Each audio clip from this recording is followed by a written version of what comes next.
Hi, I'm Cheryl Rogers Barnett, and I want to thank you for joining me in this episode of Along the Trail.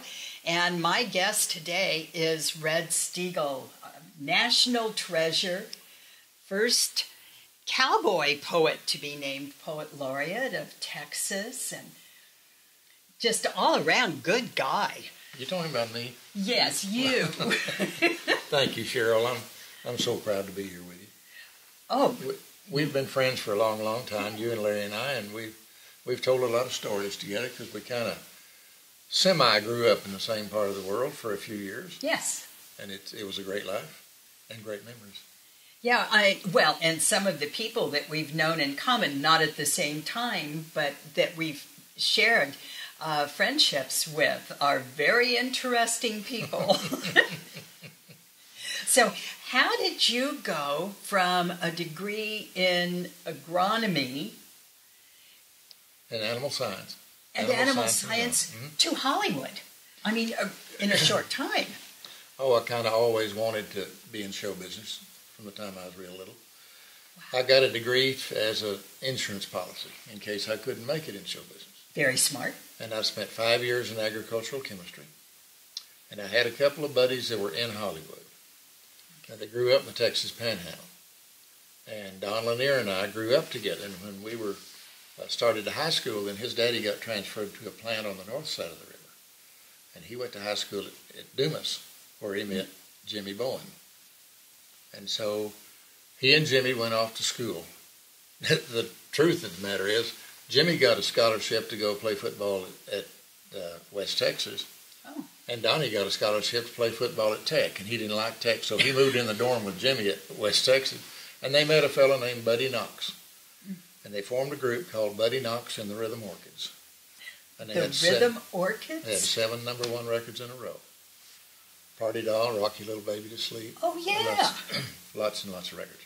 Well, wow.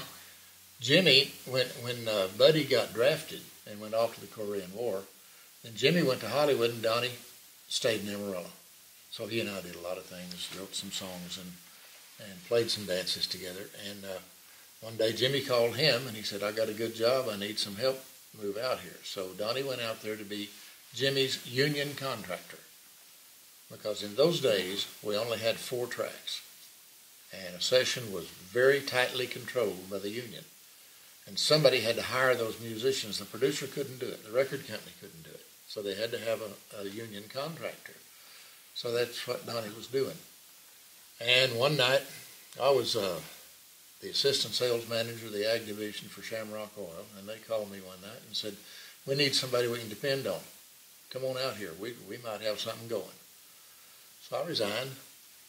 And I had a 64 Super Sports Impala convertible. And I hooked a 5x7 U-Haul trailer behind it and hauled all of my worldly goods to California. Wow. And sold industrial chemicals there for a while. And then Donnie and I wrote a song called Here We Go Again that I got Ray Charles to record. Mm-hmm. And it became a career all its own. And my song started getting a lot of attention. And I ran a publishing company Jimmy and I put together. I worked for United Artists for a while in the publishing division. And then I started recording in '69. And just let her build from there. Wow. There are so many, hundreds of thousands of young people who go to Hollywood or New York looking, for a career. And for all of you out there, you have to have such incredible, over-the-top talent to survive in that, and hard skin. I mean, tough skin. Sure, you have to have tough skin because you're selling the most precious commodity you own, and that's yourself. Yeah. But I think more than talent, Cheryl, it takes perseverance and dedication and saying, this is what I want to do. I want to give it all I've got. And that's what you have to do. You have to give it all you've got. And if it doesn't work, then you have to be big enough to go find you another way to make a living. But if that's your dream, you have to follow that dream. And I won't say that it was easy, because it certainly wasn't easy. But it was fun all along the way. I can look back on it and find things that were extremely rewarding. And every time I got knocked down, I used that as a lesson, got back up, and didn't make that mistake again. It's a wonderful, wonderful life and a wonderful group of people. Well, you said that you had a Sons of the Pioneers story. Oh, I do. In the early days, your daddy would have told you about this when we first formed the Academy of Country and Western Music. And we all gathered once a month, probably at Gene's Hotel in one of those ballrooms, or meeting rooms, and we had a meeting.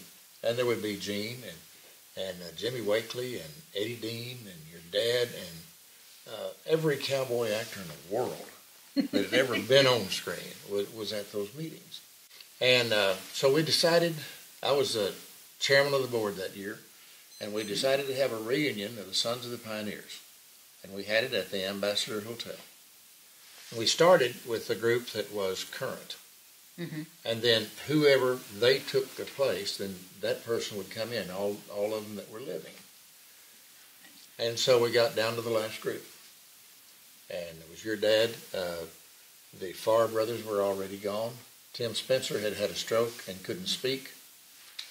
And the most unbelievable sight I've ever seen in my life was when they started playing Tumblin' Tumbleweeds, and Tim Spencer stepped to the microphone and sang every single note and every single word and stayed there while they did Cool Water.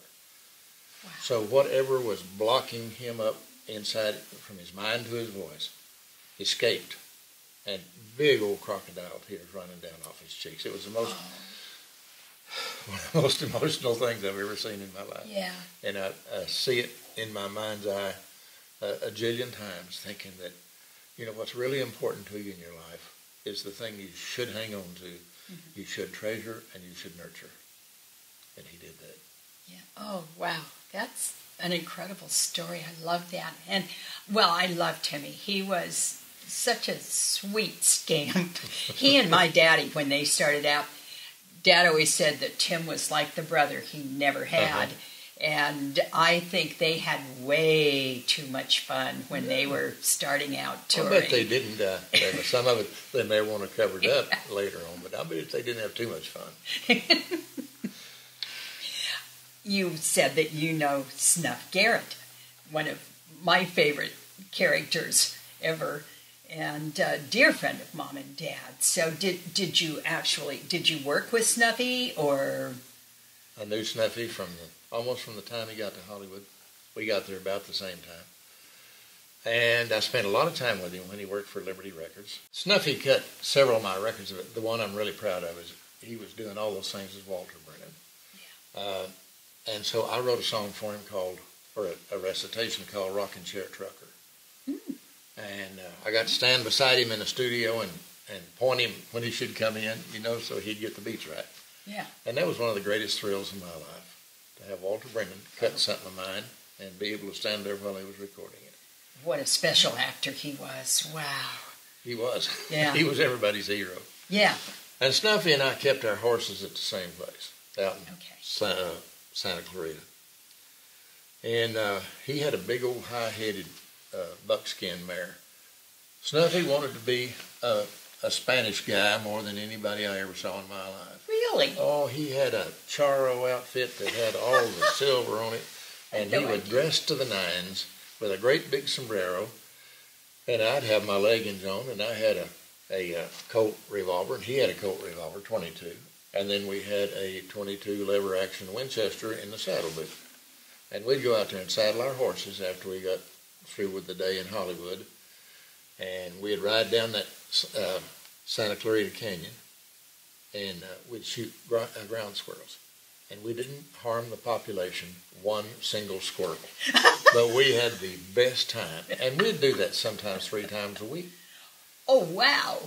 And we had a great time doing that. That is a great story. One of my favorite things coming to Texas, and Larry and I were lucky enough that we saw your play twice.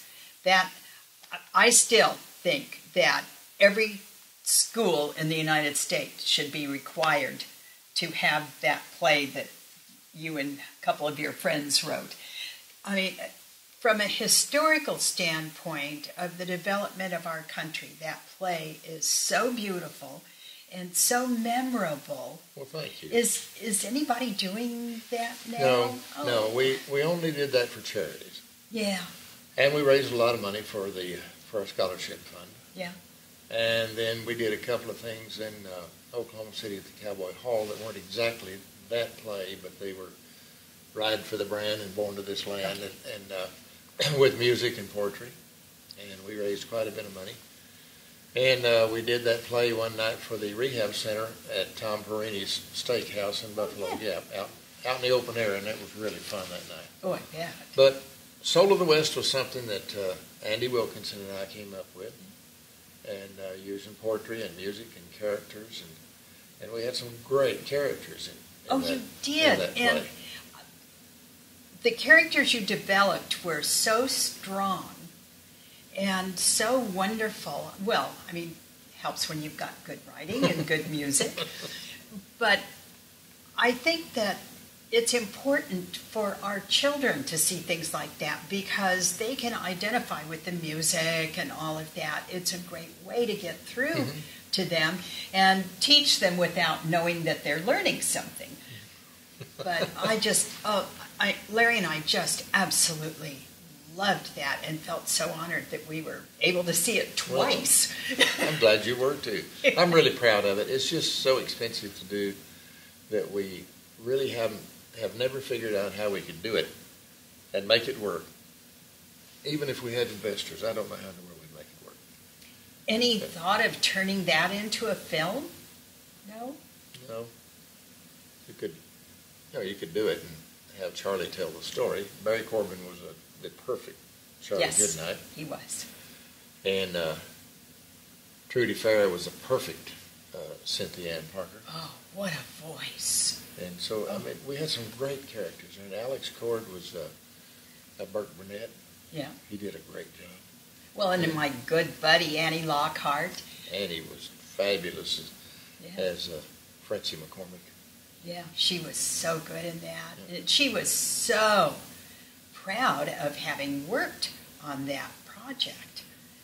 She just, anytime we'd talk, she'd bring it up, and she would just glow talking about it. I mean, she had a wonderful time with it. And she spent so much time researching Frenchie and developing that character on her own. I'm really proud of Annie for that. Yeah, I mean, that was super. You do so much charity work, and I know the Red Steagall Gathering that you have every year is something that Texans really look forward to doing every year. That's down in the Stockyards in Fort Worth. We like for people to come to the Stockyards, and we can take you back 100 years. Yeah. Because we talk about the men and women who spend their life today, horseback, working cattle, providing beefsteaks for the dinner tables of America. That's the byline of our whole show. We don't do rope tricks.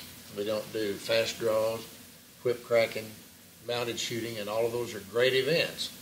But those are not indicative of the life of the men and women out on the big ranches. Right. And so that's what we celebrate. It's not like a normal cowboy gathering. We have so many activities like the ranch rodeo. And our trade show is heavily juried, so that it should be all Western. Not just, we have a lot of Indian stuff in it, but that's Western. Of course. And then our cowboy concerts and our poetry concerts, we all try to make sure that, and our chuck wagon contest. Those wagons are really competitive now. And Fort Worth was the last supply point on the Chisholm Trail before they crossed the Red River into Indian Territory. So we're very fortunate that we've gone back and found the books of some of those old grocers, and we know exactly what those cooks bought. So that's all that those people can use in their recipes when they cook in our contest. Oh, I didn't realize that. And they come in with horses and mules, and they're judged on that. And if that wagon's not ready to go across the river at the Red River crossing into Indian Territory, they can't win the contest. What I'm most proud of is our children's activities. We have a children's poetry contest where we give college scholarships. We have a fiddling contest, a youth fiddling contest where we give scholarships. And then we have a youth cook-off and on Sunday morning. But I'm proud to say that we also, from that beginning, we have a scholarship fund for children of working ranch families in Texas. And I'm going to brag a little bit. Sure. This year we surpassed $1 million in scholarship awards Oh my gosh, Red. to students in Texas. Oh, that's marvelous. And we're still going strong with that scholarship fund. We have 2 girls that graduated from Harvard Law School. We have a lot of students who went on and got their master's degree. Oh. And in the ranch management program, we have a scholarship, or 2 scholarships each year for the ranch management program at TCU. Mm. And we've had a lot of young men graduate from there and go on to careers, maybe on their own ranch. But we have one fellow that when he walked out the door, he became the assistant manager of the Swenson ranches. 3 years later, he was the general manager of the Pitchfork, and still is to this day. Wow. So we have some real good stories. Yeah, bragging rights. My favorite is the first 2 students who won our junior and senior divisions in our poetry contest were both African American. One of them was an immigrant from Nigeria, a little boy, and boy, he was so eloquent and just spouted his point like he owned everything in the world. And the girl lived in the east side of Fort Worth, and she made the statement, said, I have never been any farther west than the city limits of Fort Worth, but I went to the library, and I learned about black cowboys. And see, 1 out of every five cowboys that went up the trail was a freed slave. 1 out of every 3 was a Mexican vaquero. And we've kind of lost that part of that culture because it wasn't carried forward like the Caucasian culture was. But her daddy came to a dinner so we could explain the scholarship program to all the parents. And he wouldn't have anything to do with us. He was very intimidated, and it really made me sad. Well, about 3 years later, we got a letter from him thanking us for giving her the opportunity to win that scholarship. At that time, it was about $3,750 a semester. He said she took that and an academic scholarship and went to Rice University. And she has had a free ride ever since because of her academics. She's the very first person in her extended family to ever graduate from high school. And he said this year she will graduate with a degree in electrical engineering. Oh my gosh. So I get choked up thinking about that. And that's the difference she will make in her world. Oh yeah. In her community. Because of her ability to go to college. Sure. So that scholarship fund is very important to me. And it's all because of that gathering. Yeah. And we just finished 27 years. Oh, that's marvelous. Larry and I were lucky enough, we participated in that quite a few years back when I was still working for Dad's Museum out in California. And we always had a wonderful time. And we met some of the neatest people through that we still run across as we're traveling across the country. And yeah, I mean, we just really enjoyed that. Super. So yeah, you guys just do such a good job. And now, as far as the Poet Laureate thing goes, now are you still involved in that, or they name somebody else every year? Or? They do name somebody else every year. I was a Poet Laureate in 2006, but I am for the rest of my life the official cowboy poet of Texas, designated by the state legislature. Oh, that's wonderful. That's a great honor. It is a great honor. Well, and now down in the stockyards, they have all the stars and things down there. Are you involved with that program as well down there with the people that are honored, like Goodnight and the others? I nominate somebody every once in a while. Okay. This year I nominated Bruce Green, and he's a great artist. And he was so proud that his bronze is next to Charlie Russell's. Ooh. Because they're preserving the image of the cowboy in their own way. Yeah. And so I really am proud of that. I'm proud that my name's in the front of the Coliseum, where I've performed on numerous occasions. And so I'm involved in that, but not as a member of the board. And we're at your ranch today filming this, and I want you to tell them what you told me when I asked if you ran much stock here. Well, I told her that it's not big enough to make a living on and too big to keep clean. I love that. And when you have nothing but geldings and steers, you don't have much issue. Yeah, when the last place that Dad had stock, when we were living in the San Fernando Valley, we were in the hills in Chatsworth, and we had a few animals there, including my mare, but when he got out to Apple Valley, he sort of expanded, and he raised horses for a while. He and a partner raised palominos, but yeah, that's a crazy business, being in the horse business. So. I like it. At one time, I was in the cutting horse business, and I had 7 mares, 7 weanlings, 7 yearlings, and 7 2-year-olds, all on 100 acres. Okay. Well, didn't you start out as a kid riding bulls? In college. In college, yes. You did that. Okay. And the last 2 years I was in college, I don't have any use of this left arm because I lost it to polio when I was 15. Yeah. But we'd tie it down with an elastic bandage so I wouldn't slap the bull. And I continued that for about 3 years until I got bucked off pretty bad at Clayton and broke some ribs, and I decided I could make more money playing dances. Oh, yeah. So I quit riding bulls. I'm just so grateful and so blessed that I can do what I love to do. My radio show, Cowboy Corner, has been on the air. We're still in 155 markets in 34 states. We've been on the air 24 years. And I see you on RFD all the time. Our RFD show, somewhere west of Wall Street. This is my 10th year on RFD. But for 4 of that, we had a show called In the Bunkhouse, which was a Western variety show. So my life is complete. I'm very happy with the only woman I've ever really wanted to live with. She's my best friend by far, my soulmate. I have a nice place to live in a wonderful part of the world called Texas. And there's not one single thing that I've changed to make it better. Oh, that's so wonderful. Thank you, Red.